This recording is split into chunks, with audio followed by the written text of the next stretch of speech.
सच या आंखों का धोखा, ये तो मैं नहीं जानता, लेकिन इतना ज़रूर जानता हूँ। ये एक ऐसा अनुभव था जिसे मैं अपनी लाइफ में कभी नहीं भूल सकता। माफ़ कीजिए, मैं तो अपना नाम बताना भूल ही गया। मेरा नाम है शोभित और मेरी बहन का नाम है मीनाक्षी। और मेरी छोटी बहन सरिता, उसकी तबीयत अचानक 1 बजे ख़राब हो गई। बस उसी के लिए एक डॉक्टर को लेने हम दोनों निकल गए और नौकर से कह कर गए कि मेरी छोटी बहन का तब तक ध्यान रखें। मैंने डॉक्टर साहब के पास कई बार कॉल किया, पर उन्होंने कॉल रिसीव ही नहीं किया। इसलिए मुझे मजबूरी में खुद ही जाना पड़ा उन्हें लाने के लिए। मैं जब अपनी कार से जा रहा था, रास्ते पर अचानक से मेरी कार बंद पड़ गई।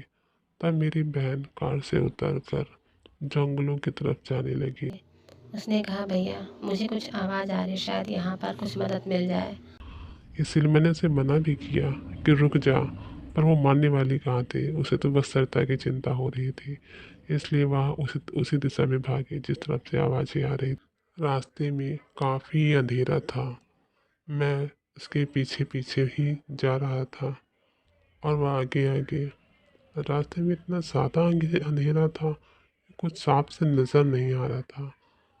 तभी मैंने देखा जंगलों के बीचों बीच सच में एक आदमी खड़ा था। उसे देखकर मुझे राहत की सांस आई कि शायद मीनाक्षी सही ही कह रही थी। है शायद कोई जंगल में, शायद हमारी कोई हेल्प हो जाए। सी तो उसके पास पहुंचने वाली थी, मैं भी उसके पीछे ही चल रहा था। मैंने कहा, मीनाक्षी रुकना ज़रा। इस बार मेरी आवाज़ सुनने पर मीनाक्षी रुक गई। उसने कहा, भैया तो देखो, मैं कह ना रही थी कितने लोग हैं यहाँ पर। काफ़ी लोगों की आवाज़, मुझे आवाज़ आ रही थी। मुझे लगा शायद इस जंगल में कोई रहता होगा। हम दोनों जब उनके पास पहुँचे, वहाँ पे सच में कई लोग थे। हमने पूछा, भाई साहब कोई हमें आगे का रास्ता बता देगा, या हमारी गाड़ी ख़राब हो गई है, या फिर इसमें कोई हमारी मदद कर दे। मेरी बहन की तबीयत बहुत ज़्यादा ख़राब हो गई है। थोड़ी देर तक उनमें से तो किसी ने जवाब नहीं दिया। तभी उसमें से एक व्यक्ति बोला, हम्म। आगे नहीं जाना है, समझ में आया? वापस जाओ अपने कार में। चलो हम आते हैं पीछे। हम भी अभी यहीं से जा रहे थे सब। ज़्यादा देर की बात नहीं है, 8-10 घंटे ही हुए हैं। तब से हम भी यहीं पर रुके हुए हैं। तभी उनमें से एक आदमी ने कहा, क्या बात कर रहे हो? क्यों फालतू की बकवास बता रहे हो? सीधा चलो, जाकर कार सही करो। मैं और मेरी बहन आगे आगे चलने लगे और वो सभी मेरे पीछे पीछे ही आ रहे थे। मैं आगे आगे टॉर्च से रोशनी कर रहा था। वे सब पीछे चल रहे थे। तभी एक व्यक्ति ने फिर बोला, हम्म, पता नहीं क्या जरूरत होती इस रास्ते से आने की लोगों को। मीनाक्षी ने कहा, भैया चलो, जल्दी चलो ना। वहाँ पे बहन की तबीयत खराब हो रही होगी, बस जल्दी चलो भैया। हम लोग अपनी कार के पास पहुंच गए।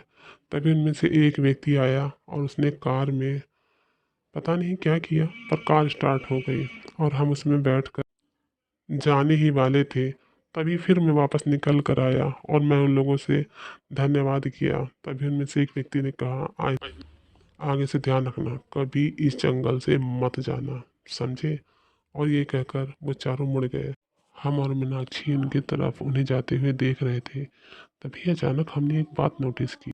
उनके पीछे पीछे एक काली बिल्ली भी चल रही है। ये बात मुझे बहुत अजीब लगी, पर थोड़ी दूर जाने पर वे सब पता नहीं कहाँ गायब हो गए। मैंने इस बात पर ज़्यादा फिर ध्यान नहीं दिया और हम दोनों उस कार से निकल गए। डॉक्टर के पास पहुंचे, डॉक्टर को लिया और अपने घर वापस आए। तब जाकर हमें जान में जान। डॉक्टर ने सरिता को देखकर दवा दी और दवा खाने के बाद सरिता के बुखार में अब आराम था। तब जाके हमें आराम हुआ कि अब कोई घबराने की बात नहीं है। तभी अंदर से आवाज़ आई। मीनाक्षी चिल्ला रही थी, भैया इधर आना, देखना टीवी में क्या दिखा रहे हैं। ये तो वही लोग हैं ना जिन्हें हम जंगल में मिले थे। अरे हाँ मीनाक्षी, ये तो वही है। और देखो क्या हुआ इनके साथ।